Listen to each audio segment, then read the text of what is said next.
Good morning.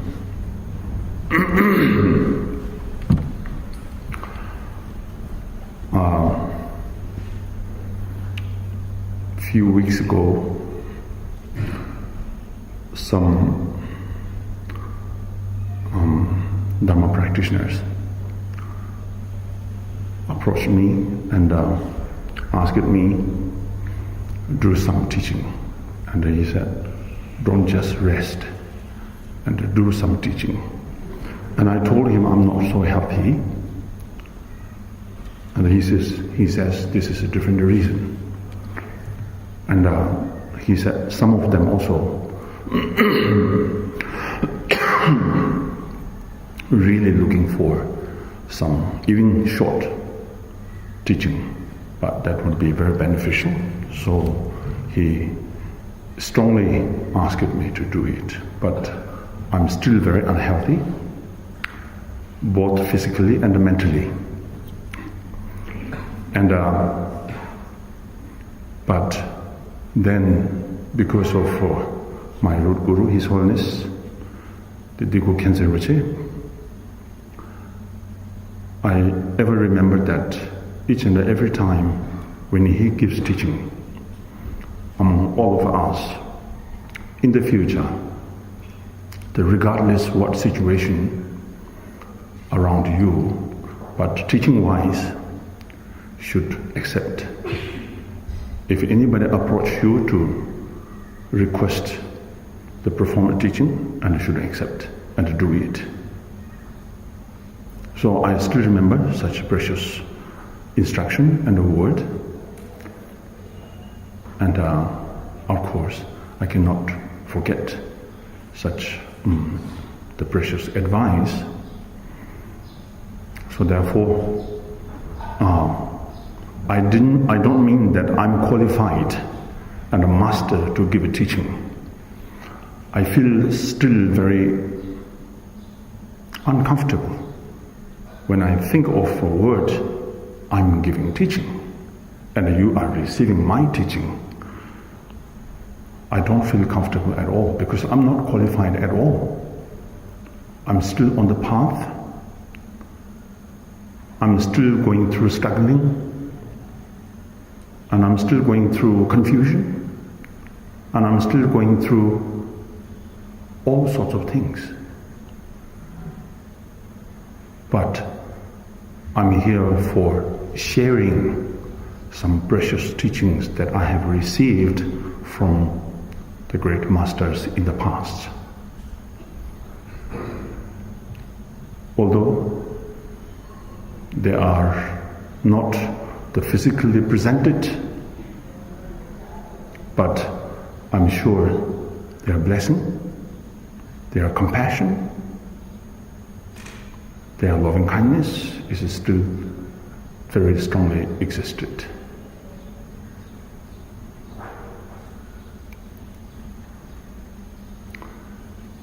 To make connection with the Dharma is not as simple as we believe. I'm not talking about Buddhist perspective only, but in general, all of us looking for happiness, joy, prosperity, and we all unwanted the situation of pain and suffering, miseries. But besides Dharma, Buddha Dharma, we are doing all kinds of things and all sorts of things in order to dispel such situation, to get rid of such situation. And we are trying, and we did try, and we are trying, and we will try. I'm sure none of us will give up this until we achieved our own goal and destiny. But the problem is, we don't know how to do it. We are so eager to do it, and we are so desire to do such, but keep failing. This means something is wrong, isn't it? Something is wrong. Something went wrong in the past, and something is wrong at the present. And I'm sure something is going to be wrong in the future. So therefore, I'm saying, as you call teacher, and sitting on chair, and looks like I'm giving teaching, and you all believe you are master. You all believe that I'm master. You all believe that you are teacher, and each and every word that you are giving is from your own experience and from your own realization. But actually, it's not true. So therefore, as I said earlier, I feel ashamed and I feel very embarrassing. So-called I'm teaching. It's really, really disgusting if I say this. But no choice. So I'm not teaching. I am sharing the precious words that I received from great masters. So there are lots of faults and mistakes in the teaching. If I give teaching, I'm sure all the words will be mistake, full of a mistake, full of errors, full of faults. I may lead you to the wrong way if I give teaching. That's why I have brought here this precious text. I rely on the text, which means I'm still not qualified. If I'm qualified, I don't need to rely on anything else. Perfectly can give teaching from my own realization, my own insight, my own the ultimate realization, my wisdom, if I'm perfect. But I am imperfect. Therefore, I rely on still papers, the letters, so-called books, texts, whatsoever. So therefore, I request you not misunderstand that so-called sangye nyenpa is on the chair, is giving teaching. I'm not teaching. I'm repeating those teachings given by those great masters in the past. We need to repeat until we fully enlightened anyway. Right? We are not reached the level where you can choose what you like. We are still at the level of learning, analyzing, researching, finding, and try to settle. Trying still settle, not settled yet. We are still floating. I'm saying, yes, that's why I'm saying I'm physically ill and mentally more ill. Yes, so it's still fine. We have to go through this. Therefore, we need practice, we need meditation, we need study, and we need thorough discussion of Buddha Dhamma. Now, there are so many titles: mind training, or meditation, or cultivating bodhicitta, cultivating compassion, or cultivating wisdom, cultivating anything. There are so many titles. There are so many different teachings. The teachings from Hinayana tradition, teachings from Mahayana tradition, and the teachings from the Vajrayana. And each of them carries all different teachings, because the Lord Buddha has performed his teaching according to the capacity of individuals. He did not perform teaching just simply out of his realization. He concerns more for the individual's capacity and interest. So therefore, he designed all kinds of teachings. But for me, in my own case, the experience of benefit from the practice, Kadampa teaching of Lojong, the mind training, is much effective. Much effective. Why I'm saying here this, many years back, when I was going through the difficulties, the hard time with my illness and the sickness, and the practice of the Lojong, the mind training teaching of Kadampa, was really very immensely affected to me. And I did really experience the benefit from this teaching. So therefore, the mind training Lojong, Tibetan word Lojong, or the mind training teaching from Kadampa, is so simple and it's very direct. Philosophically, Madhyamika or the Vajrayana teachings, a little complicated. It's a little complicated. You need time, you need energy, and you need a full of time to go through. So it's not as simple as what you believe. But Lojong teaching, the Kadampa's Lojong teaching, is very direct and so simple.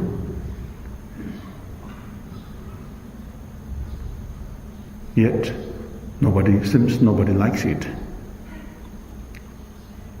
I don't know why. And our everyday life, doesn't matter, monastic life or the business life or whatever the lifestyle you are, I'm sure you all look for the joy and the happiness, right? And we all look for get rid of the suffering and the pain. And therefore, we are doing practice. The practice of Monroe, the practice of bodhicitta, practice of refuge, the practice of whatsoever. So any activities of the virtue that you are performing by body, speech, mind are all for the purpose of gaining the ultimate joy and happiness, and for the purpose of getting rid of or dispelling the pain and the suffering and the miseries, the unwanted situation. I'm sure, therefore, we are doing Dhamma practice, isn't it? I believe so. Dhamma practice is not something that we are accepting for the purpose of entertainment. We are not doing Dhamma practice for the purpose of enjoyment or for fun at all. We should have the wider perspective and idea why we are doing Dhamma practice. We are running from place to place, from pillar to post, and running here and there, and looking for Dhamma, looking for teaching.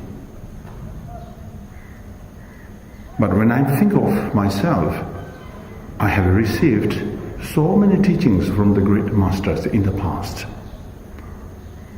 I am a very lucky person, and I can be proud of that. But the problem is, did I really apply within? No. This is a very shameful situation. Therefore, I'm still going through difficulties and hard time. That's why I'm saying I'm shameful. sit here saying I'm teaching to you. If you think that I'm qualified master, it's wrong view and a wrong belief. So, likewise, all of us, we are very much eager to receive teachings, and the teachings, and the teachings. And we are very particular on the subject also. And you need very special, like attractive title. Then you only join the teaching. Bodhicitta, you might say, oh, I have received so many times. Refuge, you might say, oh yeah, very boring. For Noble Truth, oh yeah, I have heard so many times. It's not new for me. Maybe probably you will say that this is not for me. I am looking for some higher teaching, high standard teaching. So that sort of like kind of a complicated situation is existed in us. Therefore, we are unable to get through our difficulties in the day-to-day life. Does not mean the teaching does not really working with us. Teaching is so precious, it's immensely, incredibly, amazingly, it's really precious. It's nothing to do with the teaching, nothing to do with those great masters. It is something to do with individual themselves. Lack of confidence, lack of wisdom, lack of diligence, lack of continuity, and the lack of anything. Right? I think so. So therefore, since the situation is okay around me, I'm not starving and I'm not thirsty and I don't have a problem. So I almost forgotten the Dhamma and the teaching. And when I get problem, physically illness, mentally illness, difficulties, then remember Dhamma. It's too late. It's not the proper way that you apply Dhamma with it. The Buddha Dhamma is our daily life. Like food, water, clothes. We need everyday life. Likewise, the Dhamma teaching, Dhamma practice, Buddha Dhamma is likewise. So, and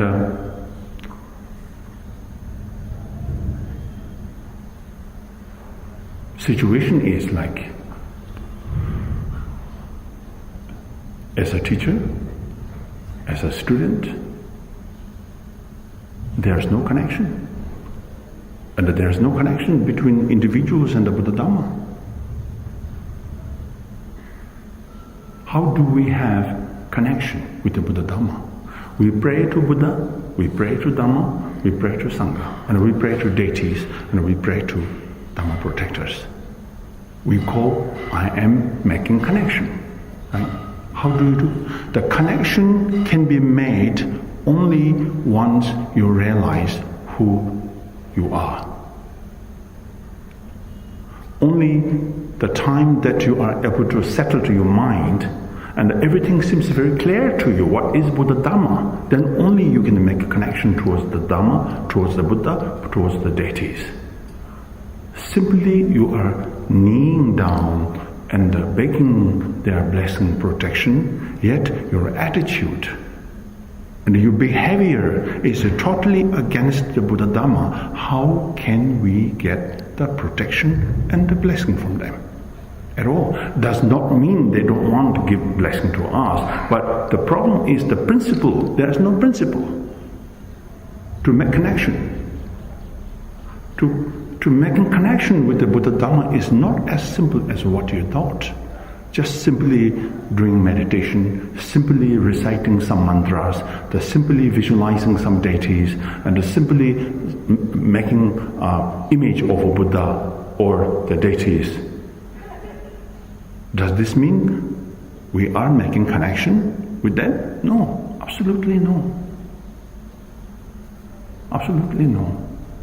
Making connection through devotion, through confidence, through determination. Without determination, without confidence, without devotion towards the reality, not connection, simply making connection with the deities of Buddha, Dhamma through the image cannot. Reality. The reality is there's something, that phenomenon existed within. Always. Does not change, regardless whether you are defiled or undefiled, or you are freed or not freed. That regardless those situations, you are innately, you are principally, or primarily you are always free from them. Therefore, the teaching, Buddha Dhamma, is working with us. If we are primarily deluded, our mind, or disturbed permanently by the defilements or obscurations, then the one we apply Buddha Dhamma within, we get nothing, eventually. Cannot. Just wasting your time, just wasting our energy, and just wasting our time.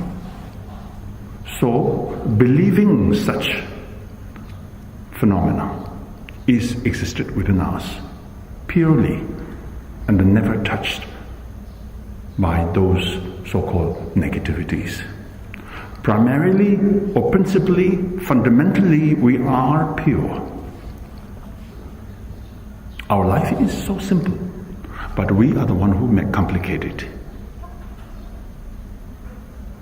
My life, simple. Nobody makes my life complicated. I make complicated. Same? Huh? I cannot blame on anyone. I cannot. We do blame, yes, we do blame. I blame on you, I blame on him, or I blame on her, or I blame anybody. I can blame on anybody. But this is very illogical. If you really look at the reality, I should blame on myself. I should blame on myself. That's what Buddha says. That's what the Kadampa master says. Kadampa masters are so kind. Why they are so kind does not mean they are just because of the practitioner. Does not mean because they are just being so humble. They have ultimate wisdom. Through this wisdom, they have realized what is wrong and what is right.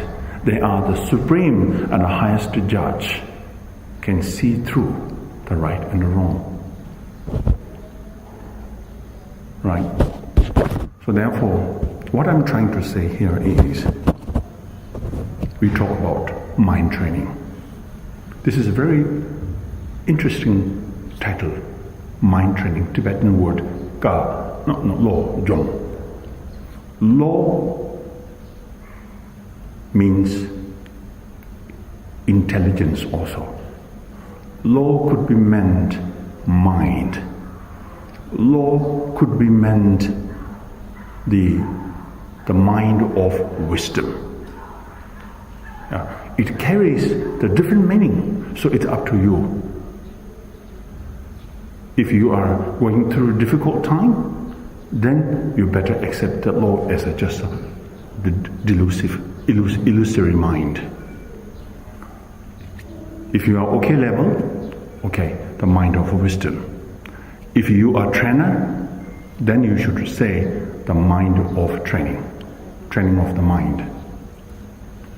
Jong also has different meaning. Jong means training, train. Jong could be meant the processing. Jong could be means applying. Jong could be meant utilize. So the Tibetan word is very profound. So, but simply, today we talk about Lojong is just simply the training our mind. Masters also need training their mind. And the student also need to train the mind.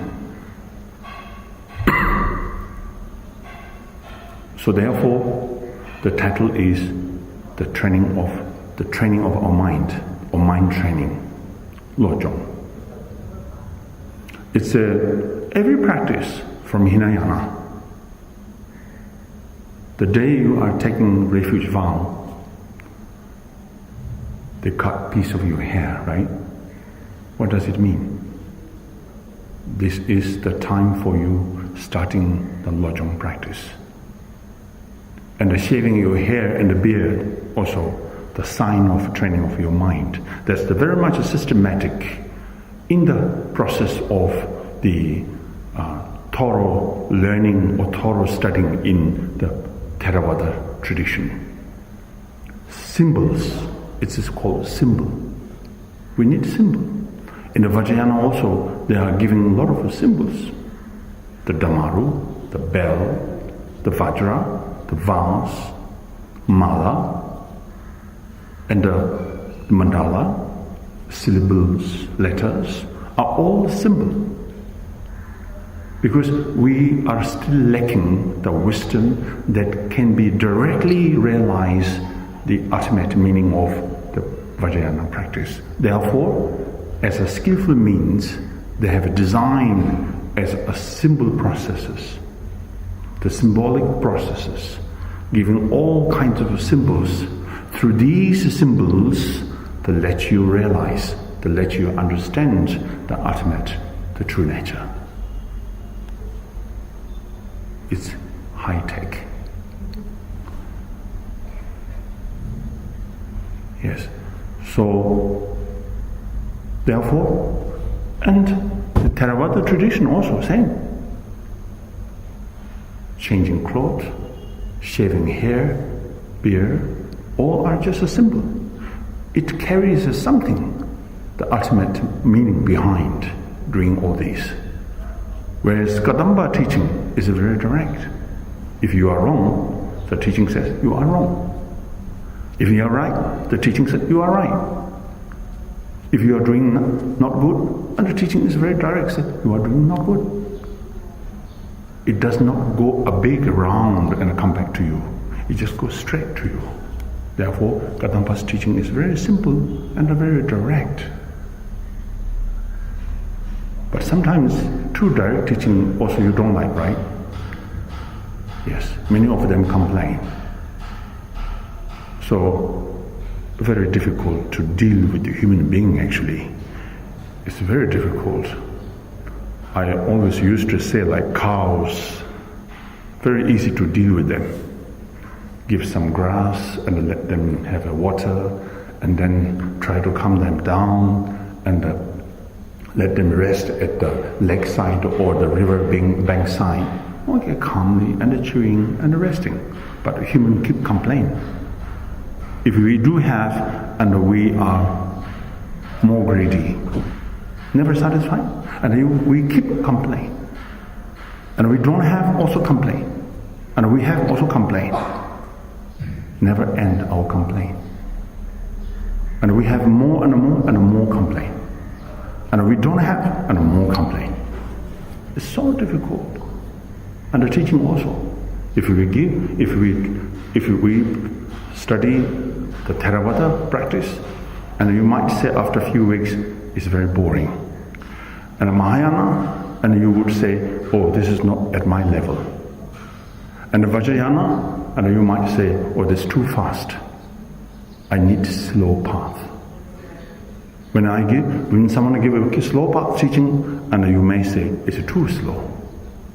So therefore, it's very difficult to adjust the teaching, because too much demanding. So therefore, it's so difficult to deal with the human being, unfortunately.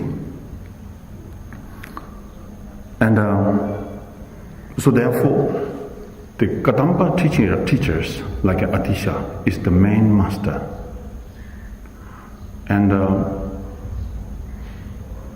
their main practice is compassion and wisdom. Compassion, Tibetan word ingje. I don't know English word compassion is how far true it's nyingje. But actually nyingje means the nying means the heart, je means the Lord. So the Lord heart. Right? Tibetan word like that. Nying is a heart. Je means the Lord or leader or boss. So therefore the Lord heart means special heart. Special heart, nyingje.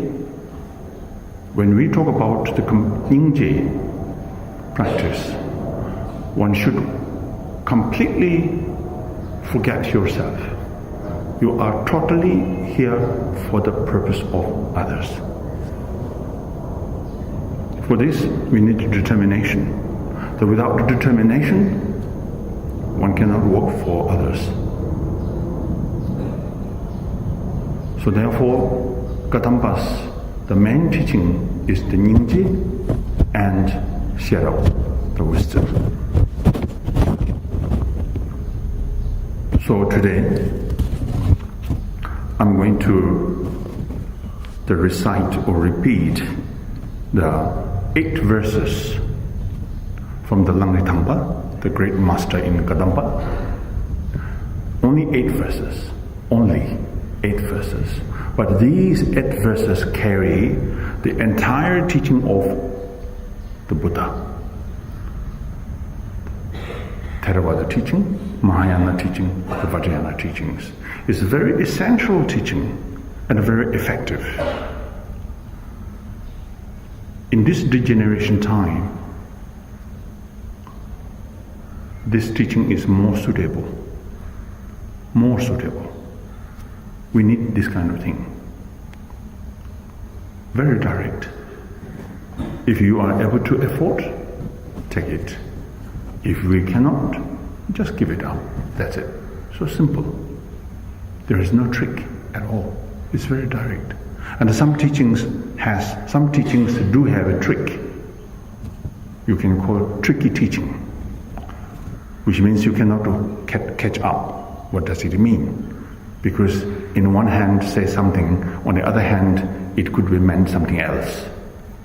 So therefore you can call it tricky teaching from tricky teacher. I'm tricky, yes, I'm a tricky person. So I repeat first in Tibetan verses as a oral transmission. I cannot say it directly in English because I don't have an English transmission. So therefore I must depend on the Tibetan words first as an oral transmission. 다네 심진 탐제라 이진으로 제답에 전주주배 삼바이 다도 제관심을 쇼. With the determination to accomplish the highest welfare of all sentient beings who excel even the wish-fulfilling jewel, may I at all times hold them dear.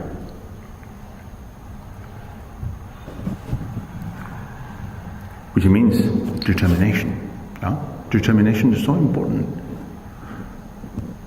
Determination with doing anything for myself. Once you are able to did it, and then you are very determined to do with others. So I have to prepare for myself first. That's why I'm saying I'm not qualified. It's so simple when I repeat these precious teachings, isn't it? So simple.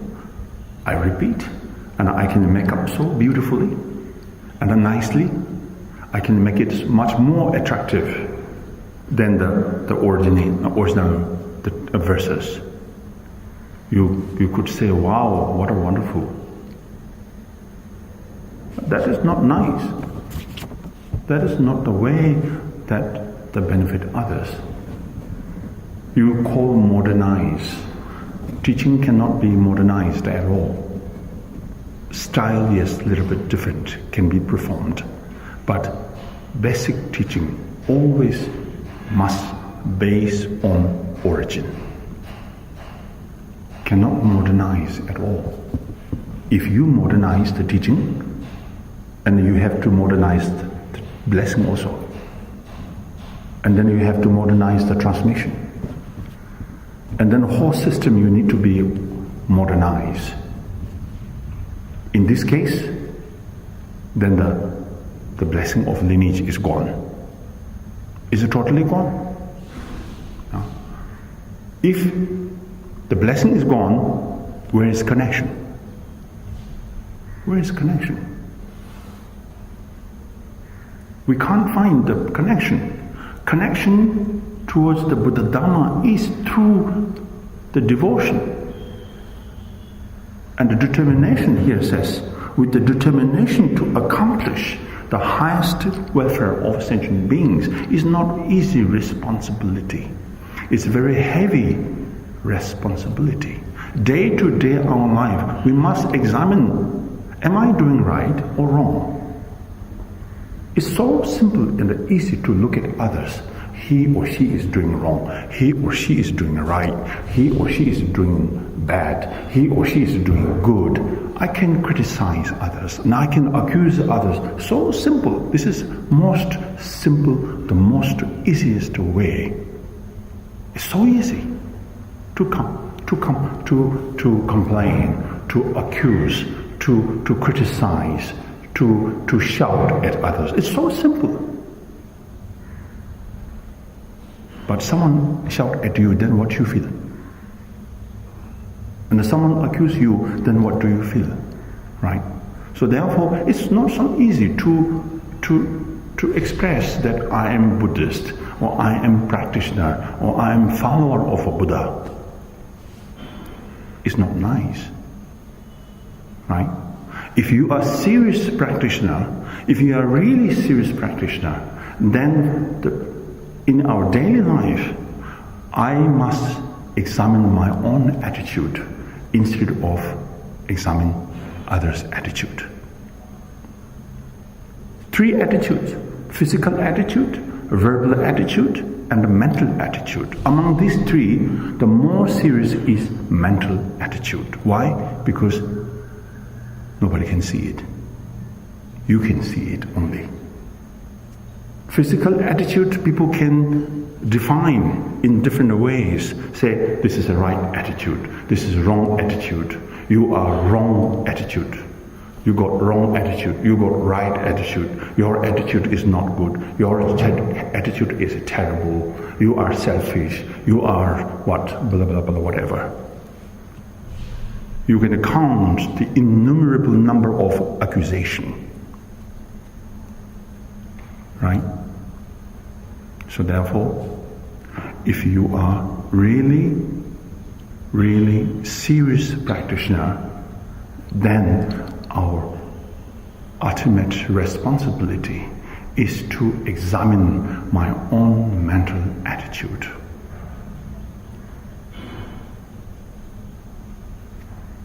Masters are not stupid. They are the wise men.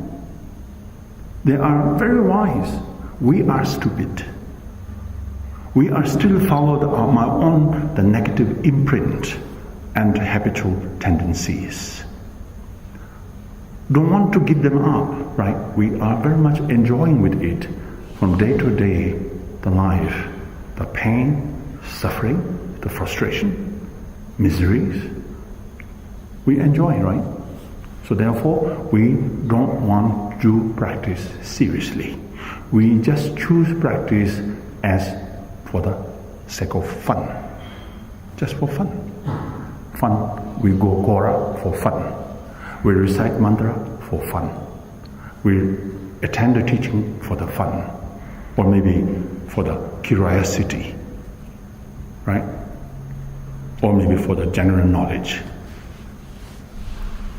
So if you are wise, or if we are wise, must not forget the reason and the purpose, the fundamental purpose and the reason why we are doing Dharma practice. Why we are so dedicated our life for the purpose of the benefiting sentient beings. Everything has its own reason. Without reason, nobody does anything. We do everything with the reason. But with the Dhamma, the reason with the Dhamma is much more, the extensive. So therefore, here it says the determination is so important. Your mind is not settled yet. Our mind is not settled yet. Because we cannot remain, we are unable to remain in one teaching. We jump from here to there, right to the left, front to the back. And you started one teaching, not completed, and you go to the next. And you go for that, but haven't completed, and then you choose another one. So it's like we are traveling in shopping centers. From shopping center to shopping centers. Eventually you can't get anything, and you ended up with the tightness and the fed up. So this is our way of life with the Dhamma practice.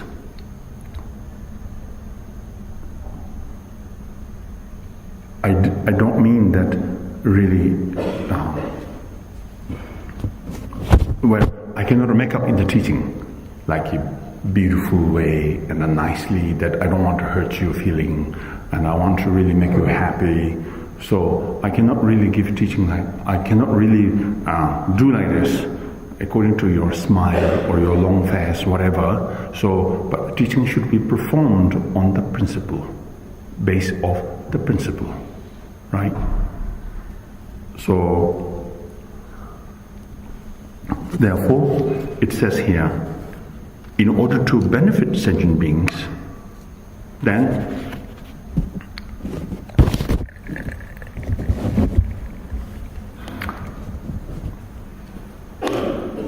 we have to cherish the sentient beings. In order to cherish other sentient beings, and then we have to get ready to accept every situation. Any situation that comes to you, we should accept as it is.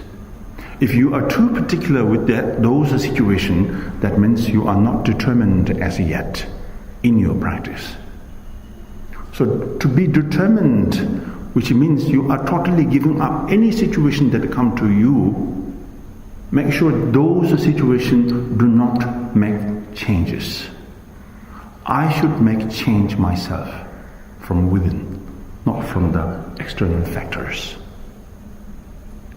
I cannot fulfill your wish at all, simply, really, isn't it? There are 10 people around, for example, each of them has their own interest and the demand. I cannot fulfill all of them. As a teaching, it's very general, regardless you like or not, but this is the fact, the principle. So the Kadamba's teaching you see here, others are more valuable or more precious than myself. You see how profound. Is it simple to think of such thing that you are more important than me? Well, how am I stupid? No, I'm more important than you. In the common sense, isn't it? If you say, oh, you are more important than me, they might see something wrong. You better see a psychiatrist. But in the practice, yes, it's very true. Because without sentient beings, I cannot do practice. Without sentient beings, I cannot practice 6 paramitas. Without sentient beings, I cannot do practice bodhicitta. Without sentient beings, I cannot do any practice by body, speech, mind. Eventually, to be enlightened also comes from others, not from myself.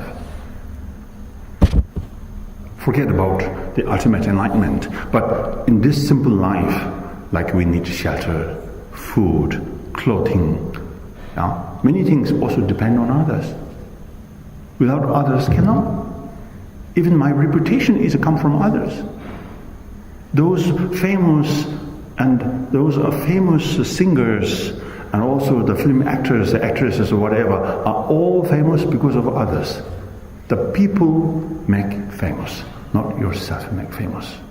So therefore, every single joy, every single happiness, prosperity is primarily come from others, not from within. Therefore, this conventional life, we are very much dependent on others. So therefore, we need to cherish them. Ultimate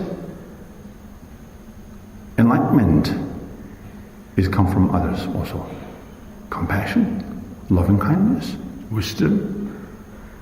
Every practice that without sentient beings we cannot practice, isn't it? So the Kadamba masters are so wise, they knew that without sentient beings we cannot practice. Therefore, sentient beings are more precious than myself. Why it says here, may I at all times hold them dear? At all times. At all time means always, isn't it? Always. From now onward until fully enlightened. Always. Which means that regardless whether they make you unhappy or they make you happy or they make you restless, whatever situation, the regardless, one must not forget the principle and the primary should consider the sentient beings are totally great kind as Buddha. Shantideva says in the Bodhisattva Jaya Avatara. To be enlightened, the kindness-wise is totally equal between Buddha and the sentient beings.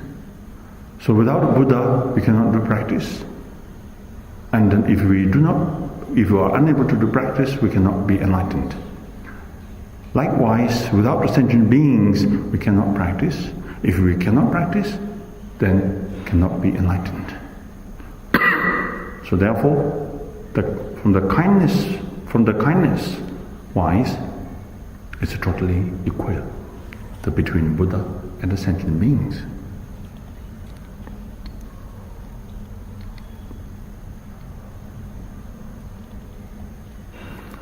So, in order to cherish others more important than the mind, one should see that our own anger, jealousy, hatred are the source of unwanted situations, right? Anger is much more worse than any other afflictive emotions. Shantideva says, attachment can bring some joy and happiness in certain cases.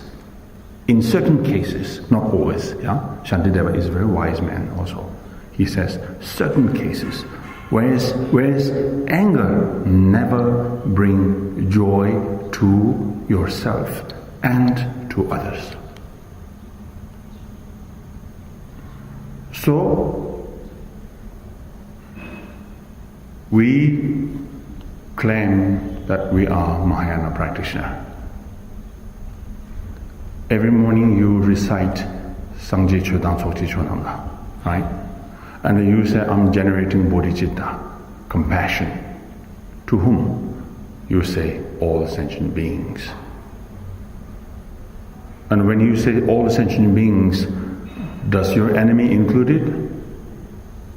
Then you think, maybe not. Let me check. No, something like that. So it's very fragile, our practice of compassion. It's so simple. When you shut the door and the window, nobody disturb you at home. Very simple, all sentient beings. But when you are outside, someone criticizes you. No, this criticizer is not included in sentient beings to you. Right? So you see, there is something wrong, isn't it? Something really wrong. I myself say, I cannot.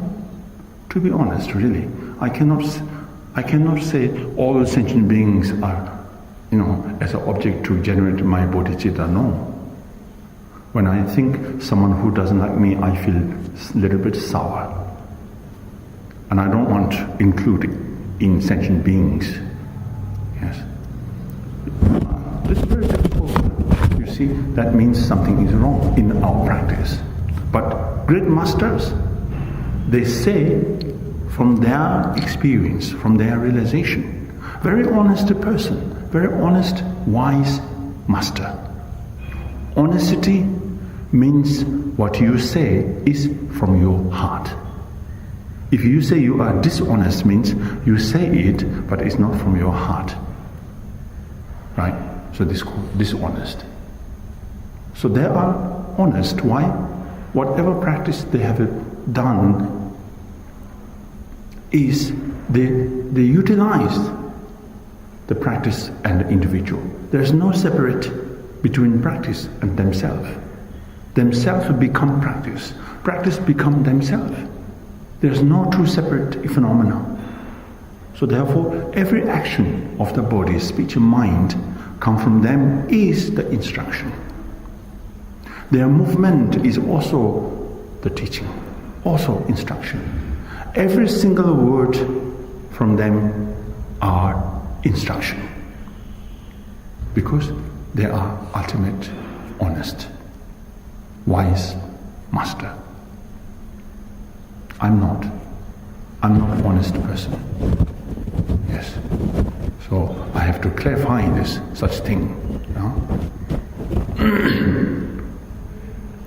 So therefore, taktu, Tibetan word taktu means always, at all times, regardless of what situation. You are happy or unhappy, doesn't really matter. You have to cherish or you have to hold those sentient beings until fully enlightened. Must not change your mood. Should not perform teaching practice according to your mood. Your mood is on and off. But practice cannot be on and off. Should carry. In fact, the more we get problem, and the more we have to practice. That's the only option. Cannot be solved the problem with anything else.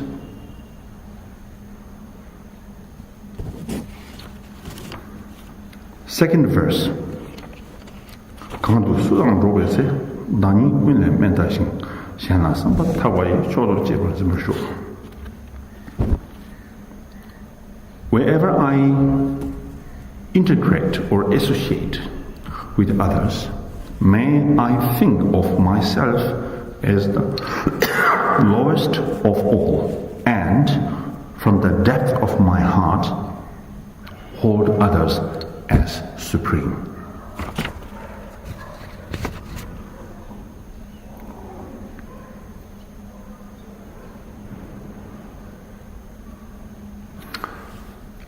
This verse is carrying the meaning of to recognize my own ego. Recognition is so important. Failing recognition, therefore, cannot progress our practice. It's so simple. It's so simple. When you look at the practice, it looks like simple. But it's difficult. As Shantideva says in Bodhisattva Jaya Avatara, 8th chapter is the chapter of Samadhi.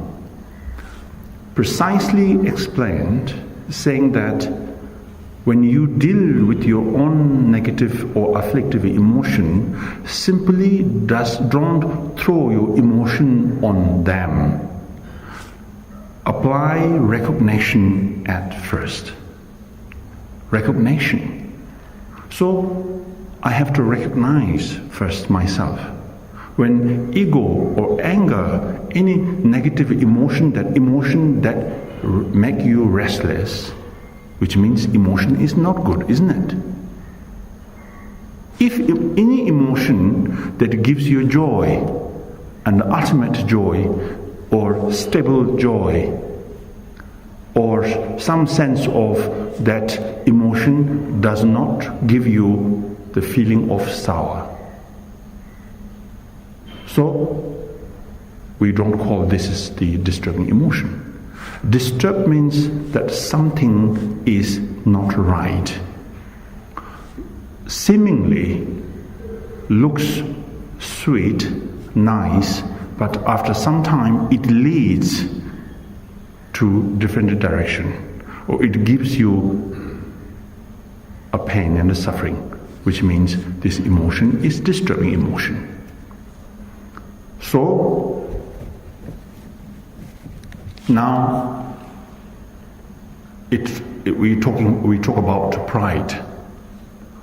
No? We say, I'm a very proud person, you are a very proud person, proud of like philosopher, meditator, practitioner. There are all kinds of the pride, right? Yeah, we have all kinds of pride. If you are a good meditator, instead of helping yourself, so the ego arises, and then pride arises. So this pride makes you down. You think, I am a great meditator. No? And if you are a great philosopher, when you are a great philosopher, whatever you have learned, it should help you to reduce or suppress your ego down. But instead of that, it's the opposite. Because of the pride, then ego arises more. That means you did study wrongly.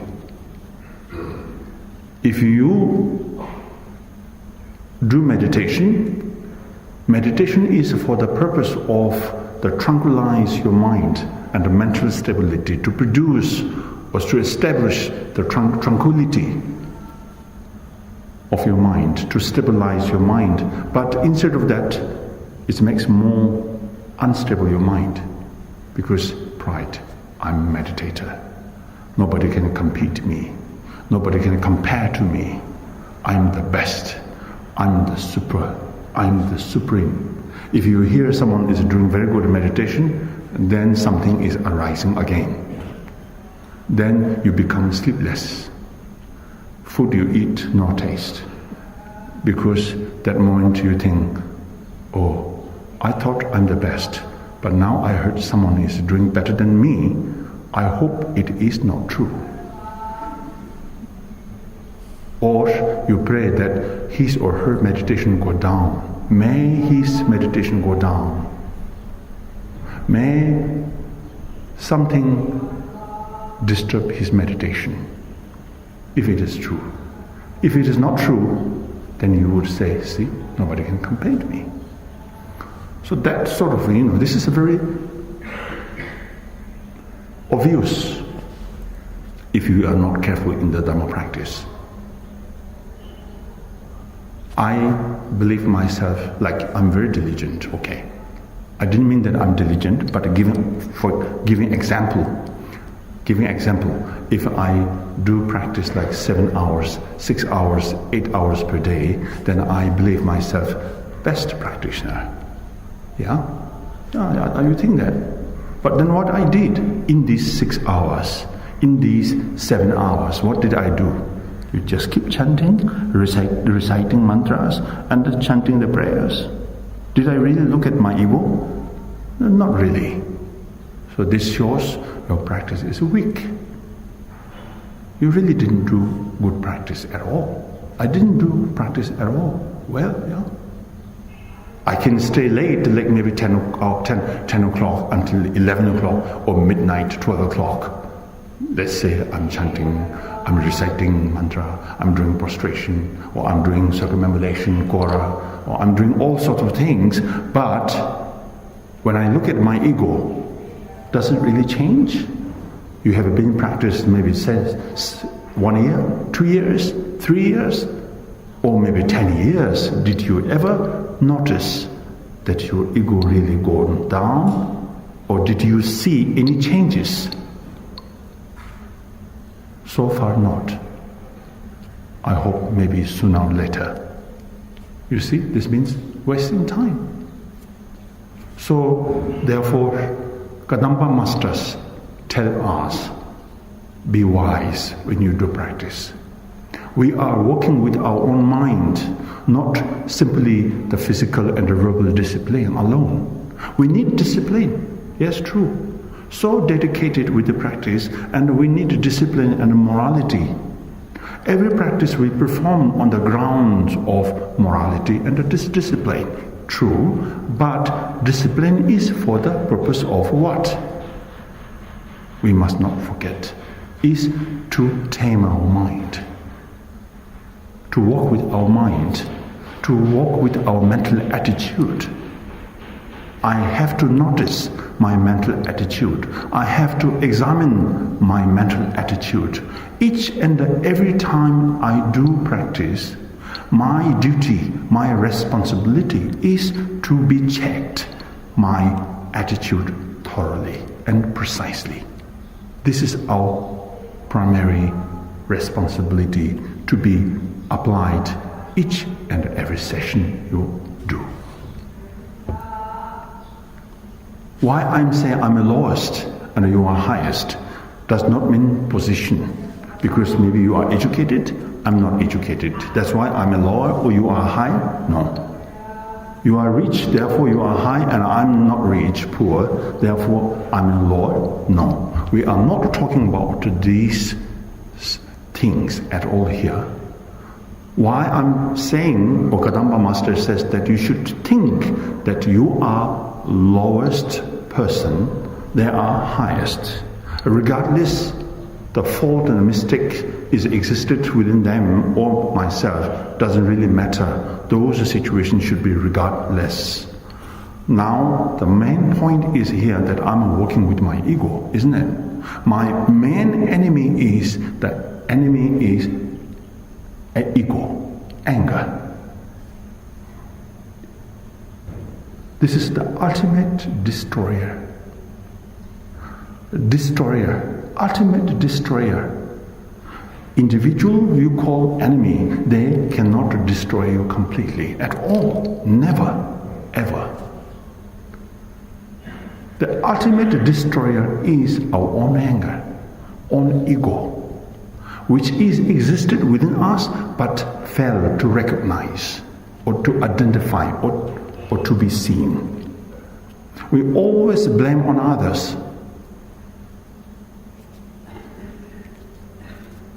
Jawagwa Tsangpa, the great master from Drupal Kagyu, and he says, serious fault in the Dharma practitioner is failing recognition on fault and mistakes. Always blame on others is the most serious and most serious fault and mistake, which is true. If you are doing meditation, give an example. It's so simple. Doing meditation in the cave. Okay? Looks like you are alone inside the cave. Seems everything is okay with you, and you believe you are doing quite okay. What happened?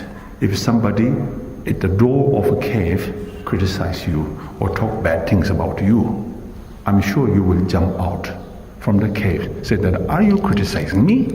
Are you crazy? Right? Failed your practice. How long did you do practice in the cave? 7 years? In 1 second, you have wasted the 7 years of time of your practice. That's why Jawa Gosangpa says, serious problem, serious mistake. So therefore, recognition. I should accuse myself. I should criticize myself.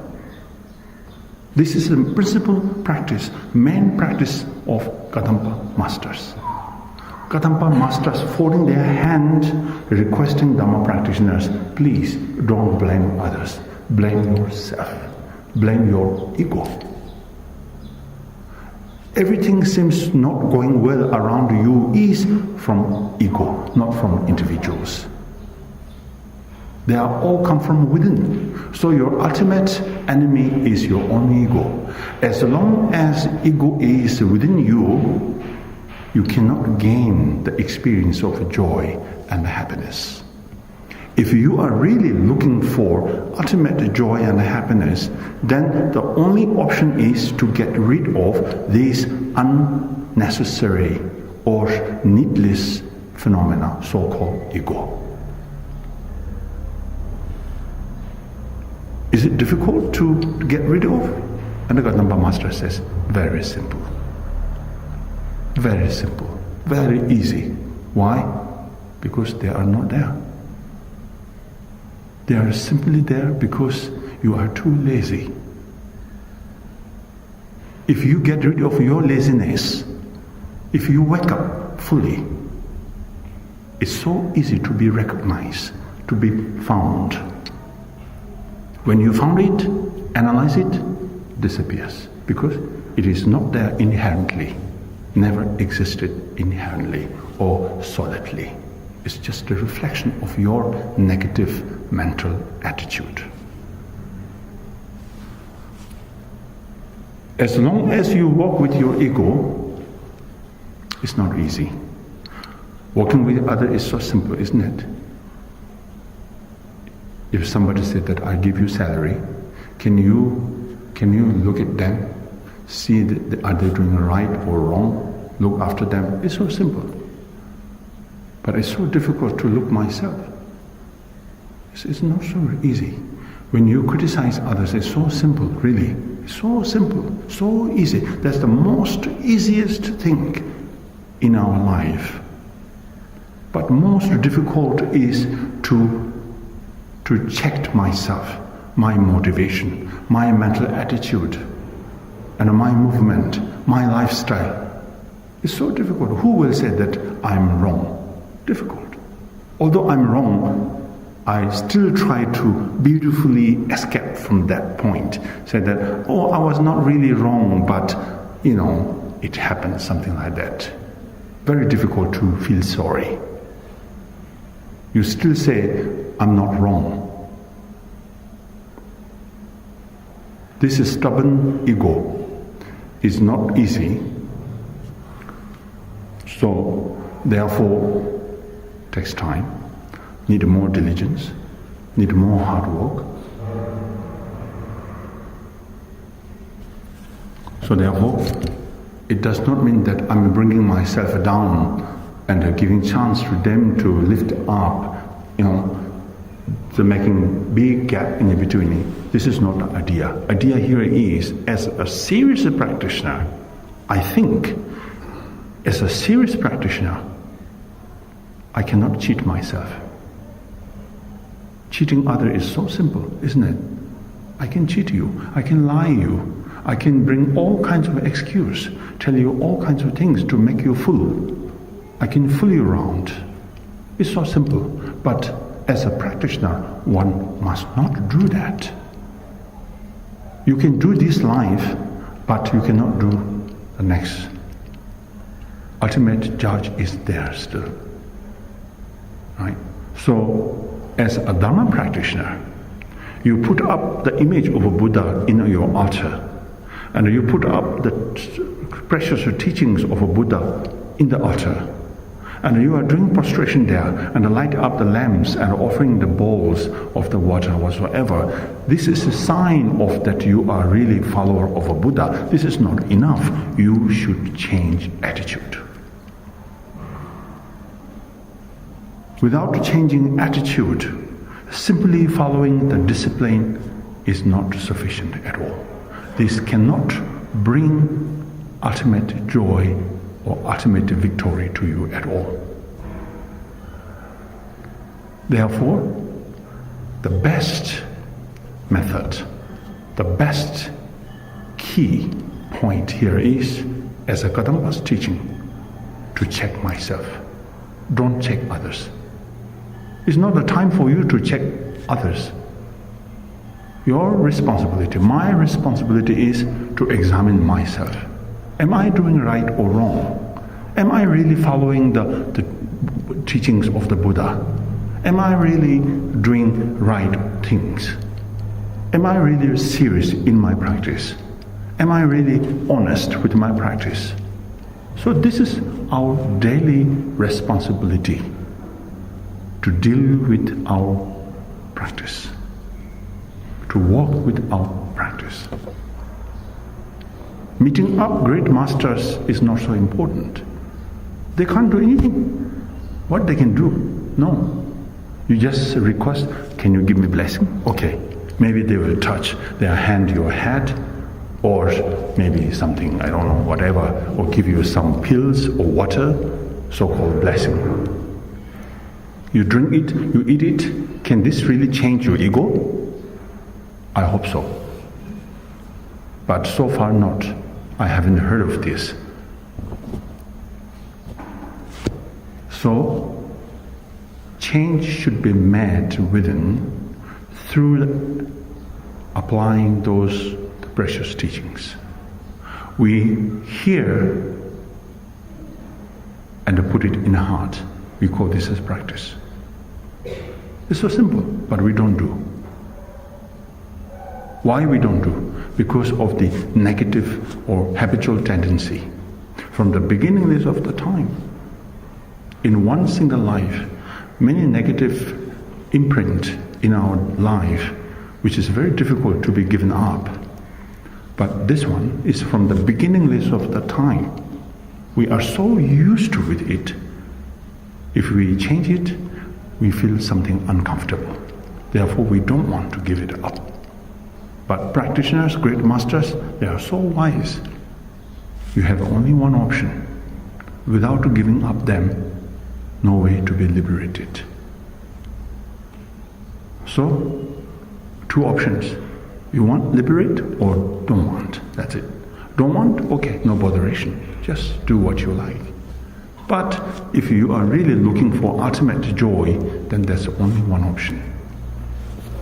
To change.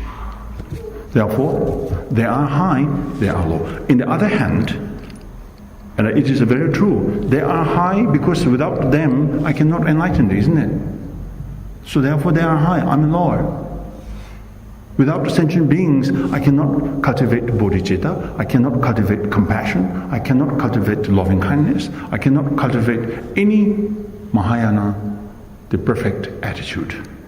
Generosity, discipline, patience, diligence, samadhi, and the concentrative meditation, and the wisdom are all come from sentient beings. Without sentient beings, none of them can be arising, can be cultivating. Therefore, they are high, absolutely. That's the truth. Therefore, I'm lower. So with this kind of exercise, mental exercise, training exercise, one should should change the attitude. Otherwise, we keep attend teachings, everywhere teaching nowadays, everywhere. Like in this small town, so-called Kathmandu town, there are so many teachings. In one day, maybe you can attend 3 to 4 teachings. Morning there, afternoon there, in the night there. But when you go back, did you really apply them within? No. Then, just wasting time. You are not collector of news. You are not collector of Dharma teaching. You are practitioner. Practitioner in the sense of applying each and every words that you received from them. Then we call practitioner. Giving example. Jawago Tangpa. Jase Tome Sangpo. These three are great bodhisattva in Tibet. One time, Patu Rinpoche and his disciple asked Patu Rinpoche, who is the best, the Bodhisattva Avatara practitioner these days in Tibet? And then Patu Rinpoche says, Jase Tome Sangpo and Jawa Gotsangpa. These two great masters are the greatest. Then the student asked, why? And he said, whatever two of these masters learned from Bodhisattva Avatara is already in their heart. Therefore they are master. Does not mean master means who can explain like hours and hours and hours and hours. Does not mean they are master. Master means whatever they have learned is applied within. Make sure that I did practice, then only I can benefit others. If you are able to go through these kind of the proper system or proper stages, then you are master. That's what Patu says. Therefore, so we have to open our mind. Openness is so important. Tighten up your mind, and anything come to you is so sensitive to you, right? And you are a very unpredictable personality. And even teaching may not be able to work with you at all, really. So therefore, you see, if you are unable to change your basic attitude, then it's so difficult to digest whatever teaching that you have received. We are not only looking for blessing alone, we are looking for more than that. Myself, in my own case, I consider blessing means, so whatever you have learned, if you are able to apply within, and if you are experience the change, some changes, that is called the blessing of the teaching. If you are unable to change your personality, or your ego, or your negative attitude, then that means there is no blessing. Even you pray to Tara, Mahakala, Vajrayogini, Chakrasambhara, to those great deities, they cannot do anything. They cannot do anything. You are seeking their blessing, protection, on the basis of realization of your own true nature, based on the change of your attitude, based on actualizing the teachings that you receive, then only you can get full blessing of deities. You cannot say simply, I'm right and you are wrong. On what basis you say that? Legal point of view? Okay, then this should not mix with the Dharma practice. Or right? Also cannot. Dharma is something different. We are trying to ground on the ego. We are trying to dig the ground of ego and try to bring ego from the underneath and throw it away. This is our job, isn't it? So we are not trying to avoid or dispel the pain and the suffering itself. We are trying to find the cause, the origin of pain and the suffering. That's why we need more time and we need more diligence. We need to be diligent. It's not so easy to find the origin and the source, cause of the pain and the suffering. Working with them is not so easy. You have to fight with the anger. You have to fight with your ego. You have to fight whatever accusation with the others. Yeah? That means the state of your mind is totally different. It's totally different. So you are trying to change through the Dharma practice. This is a very severe. This is a very serious. Time is not waiting for us. We came alone and we go alone. Now we have a time. We have an opportunity. Teaching is there. The place for the practice is also there. And we can practice. Delaying, not so good. Life is very unpredictable and unstable. Under any situation, any cases, life can be gone. Not necessarily from serious illness. Although you are healthy, you can be gone at any time. Right? So therefore, it's really difficult to be delayed. It's Kadamba Masters urge us to do it right away. This ego never gives us joy and happiness. Seemingly looks joyful, enjoyable, but not. So therefore, in this case, others are so precious and I'm not precious. Others are precious. So therefore I need to cherish. Whether he or she is kind to me or not, regardless, I should be thankful to you that you criticize me. Thank you for your criticize. Thank you for your accusation. Thank you for your whatever. If you are a serious practitioner, I have to be very thankful to those who criticize you. I cannot force myself, right, without reason. I have to analyze it before taking this action. I cannot pretend, I cannot show on the action, say that I am a good practitioner. It has to come from heart. It has to come from your realization. It has to come from your understanding and your determination. Without determination, without a definitive kind of understanding or actualization, one cannot really just simply take it. I cannot. If someone accuses me in front of me or in front of people, I can act nicely, yes, I'm Bodhisattva, yes, thank you so much, but inside not really, right?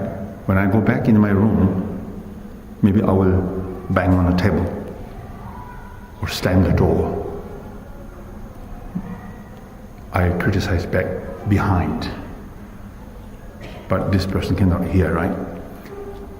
So, but from heart means regardless whether you are alone or among the people, whatever situation doesn't really make changes because you are determined. You are very determined with your practice. So with this determination, you are stable with your practice. Then once you are stabilized to your practice, joy is there, happiness is there. Then the devotion is there. Then this devotion does not change at all. Without a determination, then the devotion changes, practice changes. Yes, everything will change. Therefore, determination is needed to be completed, to be perfected, your practice. Now next.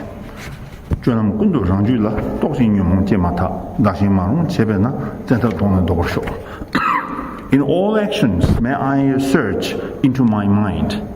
As soon as the delusion arises that endanger myself and others, may I firmly face and turn away them. This is the most difficult practice. In all actions, may I search into my mind. So you see, Kadamba Masters always say that search my own mind, not others' mind. My own mind into my mind, search into my mind. As soon as delusion arises that endanger myself and others, which is true, ego destroys my joy and others' joy. Anger destroys my joy and others' joy. Anger destroys your happiness and my happiness. Anger eventually destroys our ultimate joy and our ultimate destiny. Right? So therefore, when someone criticizes you in front of you, Kadamba Master says, this kind of a trick, and you should think, oh, he or she is criticizing my ego, not me. So you make separate your ego and yourself. You regard yourself as a very pure person, but ego is somewhere around, so therefore you couldn't find, someone found it, so he or she is criticizing my ego. Then you should tell ego, did you hear what he or she said? So you should support this person and criticize ego together. I'm more powerful, he said. So then you should appreciate, thank you criticizing my ego. But you didn't criticize me. Thank you. You recognize me as a pure person, but the ego. So therefore, when whoever criticizes you, you feel okay because you know that, oh, it's not me, it's the ego. Yeah. So he or she criticizes my ego, not me. So this is kind of a trick. Of course, actually, it's yourself, of course, but no choice. Try to make this kind of a trick, make you a little bit comfortable. Otherwise, you will not try. Therefore, this is Kadampa's trick. It's also another high tech. Anyway, failed or achieved whatever practice must not give up our continuity. It's so important. Realizing life is not simple because of myself. Otherwise, life is so simple. Life is so simple. Really, really simple. But why life got so much complicated situation, and why there are so many confusions in my life? Because of my attitude.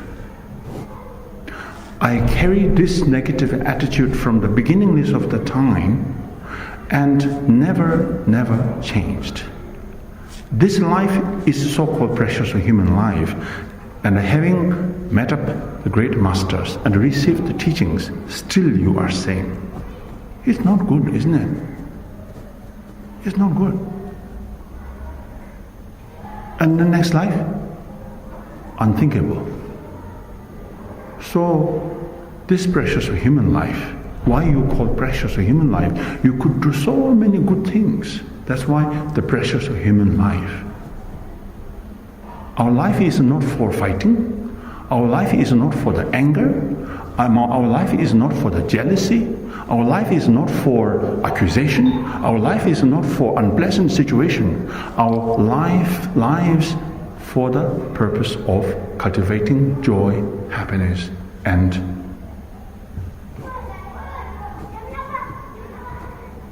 ultimate victory. Life is one time or more, doesn't matter. We have to work with it. We have to work with it. You are in the retreat or you are in the city. You are in the cave or you are in the crowd spot. The location does not really make difference at all. It's your mind. It's our wisdom. It's our attitude. Attitude follows you everywhere. Whether you are alone or with your friends, doesn't really matter what situation you are, but it is following us. So therefore, you are the only one who is witness to yourself. I am witness to myself. Therefore, Buddha says, you are yourself enemy. You are the yourself friend, right? So, I have to responsible to every single practice I do. I'm not expecting for others' expression. I'm not expecting others' appreciation. I'm not expecting others' thankfulness. I'm only looking for the appreciation from myself. I need to fulfill my wish. And I need to fulfill the wishes of sentient beings. And I need to fulfill the wishes of the great masters and the Buddha. And how do you fulfill their wishes? Only way is to apply or actualize their teachings. They can see you always, and they give us blessing. But the only problem is we don't see the blessing. They are like a sun and a moon. They reflect everywhere and at every nook of corner. But receive blessing or not, you experience the blessing or not, is your own judgment, your own responsibility. Therefore, I need to examine myself, he says. Otherwise, arise that endanger myself and others. So I firmly face and turn away them. So immediately, don't keep your anger, don't keep your ego within you. If you keep these with you for long time, they will not give you joy. More you kind to them, the more they are disgusting to you. The anger's ego never appreciate your kindness. Never. So Buddha has seen very clearly. Therefore, he named ultimate destroyer. Anger, ego, ultimate destroyer. It is there, but difficult to walk with it. If you don't change, and who can help you to change? We cannot simply pray, make a prayer, say that, may Buddha, please Buddha, can you give me a blessing that may my ego turn away, may my anger go away. Buddha cannot give us such a blessing. The blessing is only come from his teaching, his words, his instruction. It's so funny, it's so strange. We keep image of a Buddha, yet we never listen his teaching. It's so funny, unbelievable. And we keep his teaching, 98 volumes in the altar, and a huge image, the gigantic size of a Buddha, gold, silver, precious, the diamond, whatever, you put it in the altar, and you do prostration, you light up lamps, and you pray, but your attitude is never changed. What for? It's what for? It's sad. It's very sad. And it's most stupid. I'm sorry to say that, but in the teaching have to be very direct. Particularly, this is Kadampa teaching. So it isn't like that, it isn't like that. So therefore, no point to keep image of a Buddha, tankas, mandalas, whatever. If you are unable to change your attitude, if you keep this negative attitude within you always, regardless you receive teaching or not, regardless you do practice or not, if you are failed to walk with your ego and your negative attitude, then better not be Buddhist. Better not be Buddhist. It's not good image in the world of Buddha Dhamma. Therefore, our responsibility is to fight, to work. We don't fight with others, we fight our ego. I fight my anger. Make sure that I win and the anger lose. Anger lose. Ego lose. If you are able to do that, you are ultimate. You are ultimate the winner. And you have gained ultimate victory. Yes? So therefore, must see the reality. Have to open your mind and wisdom to see what is actually right, what is actually wrong. Not at the only level of surface, but much more into the deeper level of the reality.